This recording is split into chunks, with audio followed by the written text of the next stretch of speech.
Welcome to History with Herodotus, where the boundaries of time and space are bridged by the power of storytelling and the pursuit of knowledge.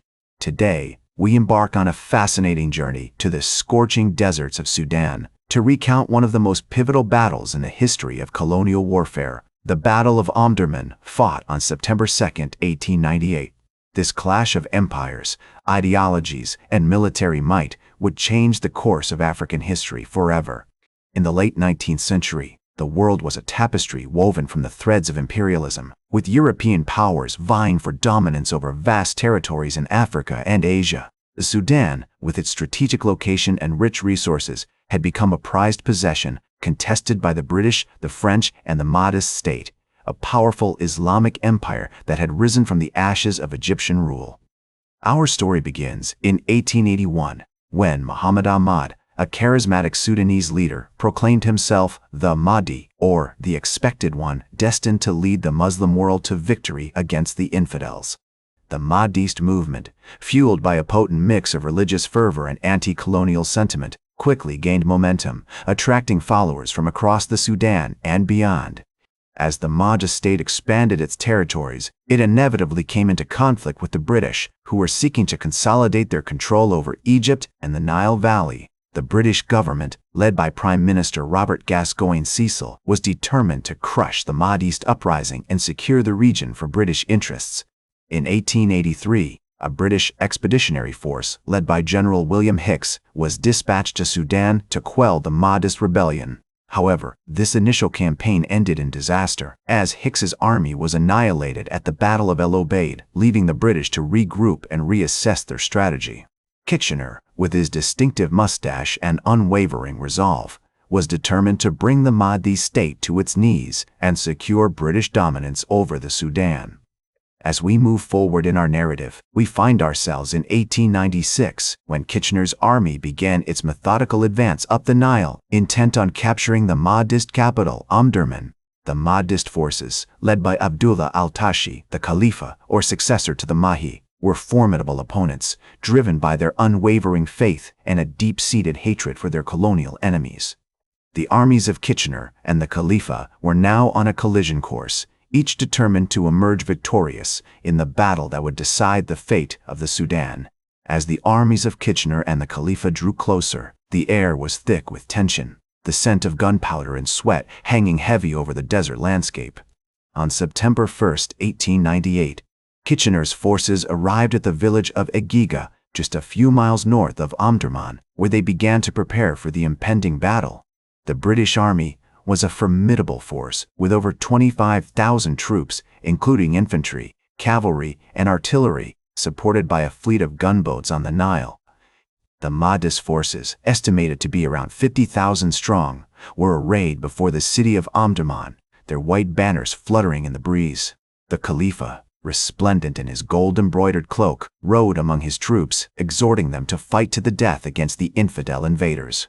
As the sun began to set on September 1st, the Mahdist army launched a series of skirmishes against the British lines, probing for weaknesses and testing their resolve.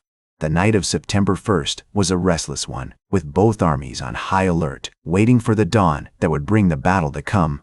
Kitchener's troops were formed up in a vast hollow square, their rifles and machine guns at the ready, while the Mahdist warriors gathered around their leaders, listening to tales of past victories and the promise of martyrdom. As the first light of dawn crept over the horizon on September 2nd, the Battle of Omdurman began in earnest. The Mahdist army, with a great cry of Allahu Akbar, charged forward, their swords and spears glinting in the morning sun. The British lines held firm, however, as Kitchener's troops unleashed a withering hail of rifle fire, cutting down the Mahdist warriors by the hundreds. The sound of gunfire echoed across the desert, punctuated by the screams of the wounded and the dying. The battle raged on for hours, the Mahdist forces launching wave after wave of attacks against the British lines.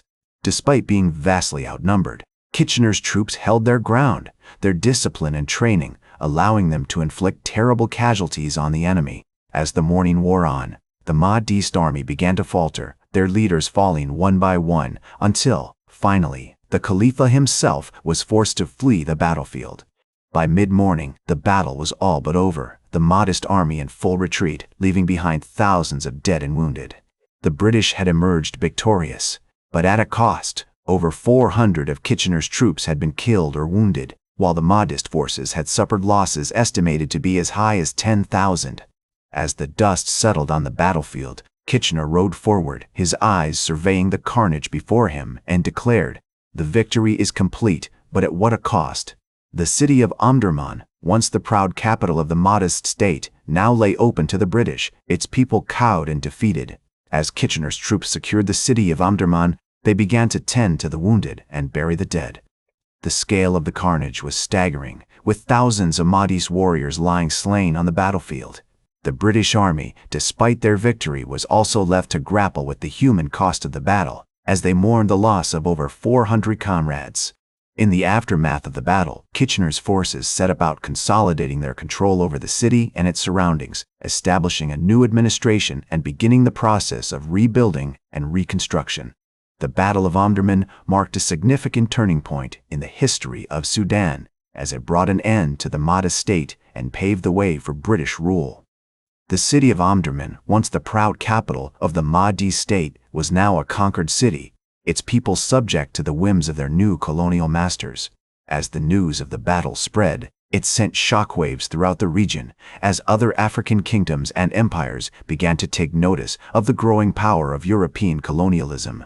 In the years that followed, the Battle of Omdurman would be remembered as a pivotal moment in the scramble for Africa, a period of intense European colonization and competition for control of the continent. The battle would also be seen as a symbol of the clash between traditional African societies and the modernizing forces of European colonialism. As the historian Winston Churchill, who had witnessed the battle firsthand, would later write, "The Battle of Omdurman was a milestone on the road to the conquest of Africa, a conquest that would change the course of history forever." Today, the Battle of Omdurman is remembered as a significant event in Sudanese history, a reminder of the country's complex and often tumultuous past. The battle is commemorated by a memorial in Omdurman, which honors the thousands of Mahdist warriors who lost their lives fighting against the British.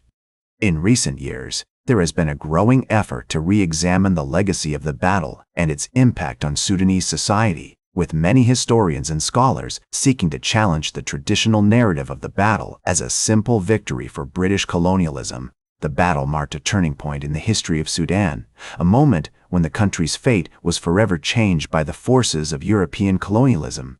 It also serves as a reminder of the complex and often fraught nature of historical memory, as different cultures and societies seek to make sense of their shared past.